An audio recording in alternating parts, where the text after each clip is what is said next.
ఎన్నికల నామినేషన్ పర్వం మొదలైంది. కర్నూలు జిల్లా ఎమ్మిగనూరు వైసీపీ పార్టీ అభ్యర్థి వారి నామినేషన్లు వేరువేరుగా ఎన్నికల అధికారి చిరంజీవికి దాఖలు చేశారు. ఇక వైసీపీ అభ్యర్థి బుట్టా రేణుక వైసీపీ నాయకులు కార్యకర్తలతో భారీ ర్యాలీతో తన కార్యాలయంలో నుంచి వైఎస్ఆర్ సర్కిల్ మీదుగా తహసీల్దార్ కార్యాలయానికి చేరుకున్నారు. అనంతరం మీడియాతో బుట్టా రేణుక మాట్లాడుతూ నియోజకవర్గ ప్రజలు, వైసీపీ నాయకులు, ఎమ్మెల్యే చెన్నకేశవారెడ్డి ఆశీర్వాదంతో నామినేషన్ వేయడం జరిగిందన్నారు.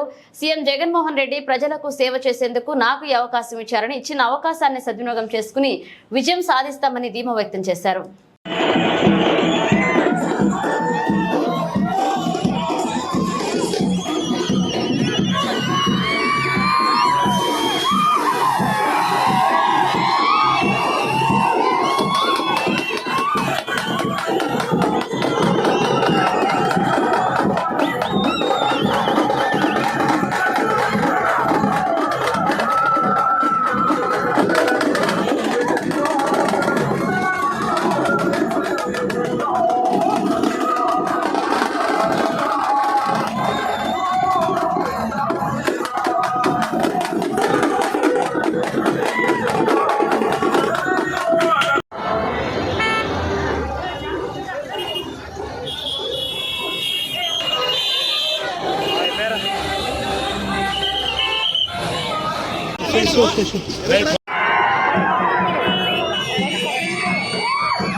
మంచి రోజు అని ఈరోజు మంచి దినం అనేసి 18th ఫస్ట్ నామినేషన్ వేయడం జరిగింది.